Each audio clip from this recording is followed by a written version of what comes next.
Now let's talk Turkey. Some folks out there are mighty skeptical about reunification therapy. They hear parental alienation and they roll their eyes. They question if these therapies have any real science behind them. They wonder if it's all just a bunch of talk. Maybe they've heard bad stories.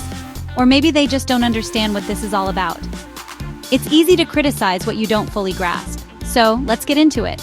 Let's clear the air a little bit here today. These critics often say there's no proof. They claim it's not scientifically validated. I hear this a lot. And frankly, it's frustrating. Because it ignores the real work being done. It ignores the families being helped. It ignores the careful thought and method behind these interventions. This isn't about waving a magic wand.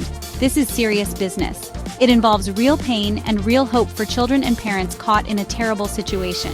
We need to look past the noise and see the facts. The truth is, parental alienation is a devastating dynamic. It tears families apart. It poisons a child's mind against a loving parent. Think about that for a minute. A child, manipulated to reject someone they once cherished. That's a deep wound.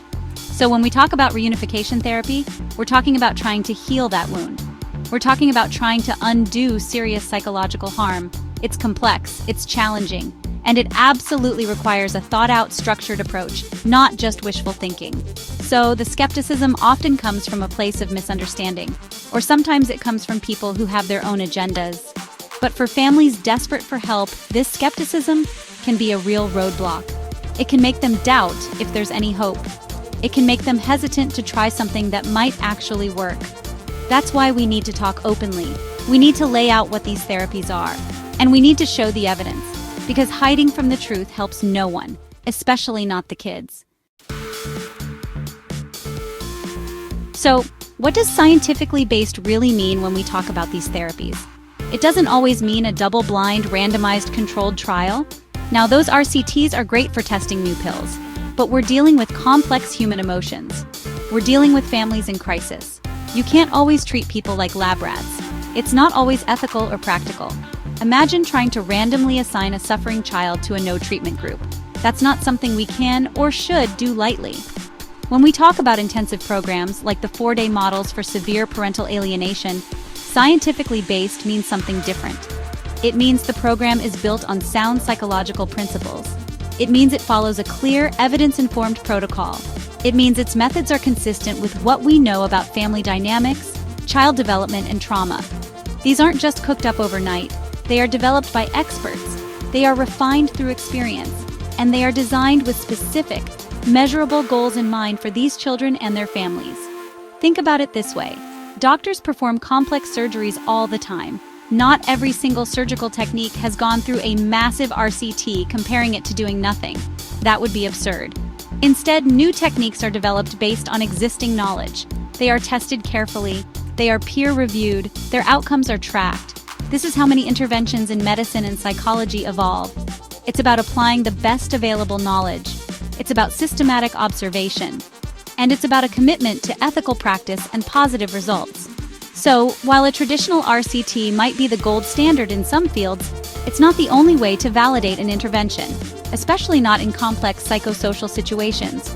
We use other robust scientific methods. We look at case studies, we look at pre- and post-intervention assessments, we gather qualitative data about family experiences, we analyze success rates in real-world settings. These methods provide strong evidence. They show us what works, for whom, and under what conditions. This is science in action, folks. It's practical, and it's powerful. Now, let me tell you about a smart way to look at these programs. There's a 5-step framework developed by folks named Bielman and Lutterbach. This isn't just some academic exercise. This is a practical tool. It helps us evaluate if an intervention, like reunification therapy, is well-grounded and effective. It's like a checklist for making sure a program is doing what it claims. It ensures we're not just hoping for the best. We're using a systematic approach to help families heal.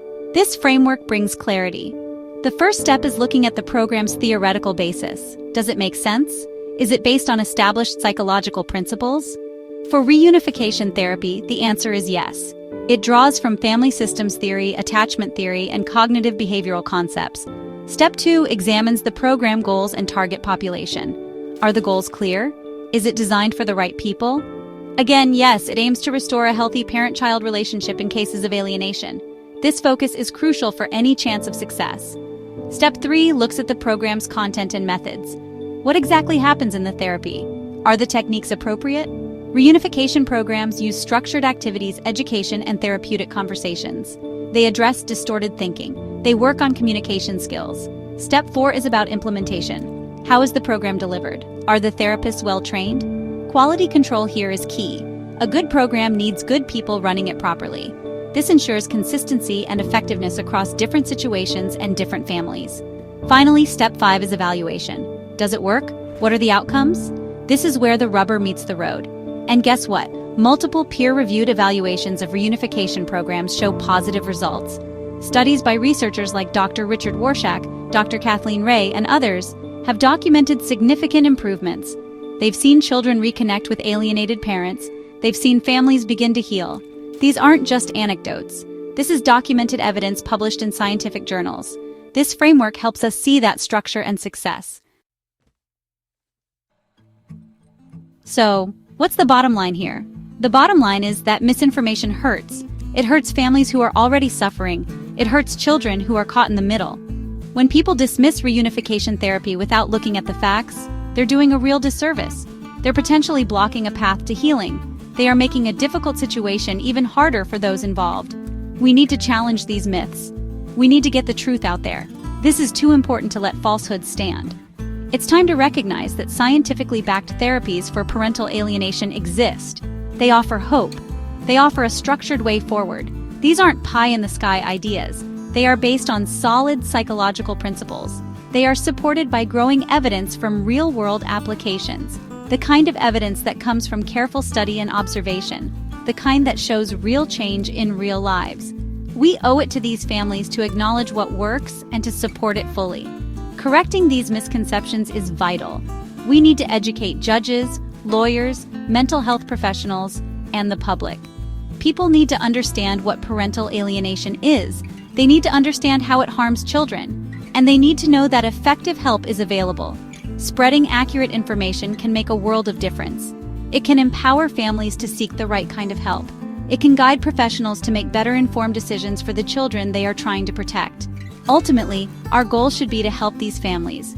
It's about the well-being of the children. It's about restoring broken bonds when it's safe and healthy to do so. Supporting scientifically sound reunification therapies is a crucial part of that. Let's stop the bickering and the doubting based on hearsay. Let's look at the evidence. Let's listen to the experts. And let's get these families the help they so desperately need and deserve. It's time to get real and make a difference.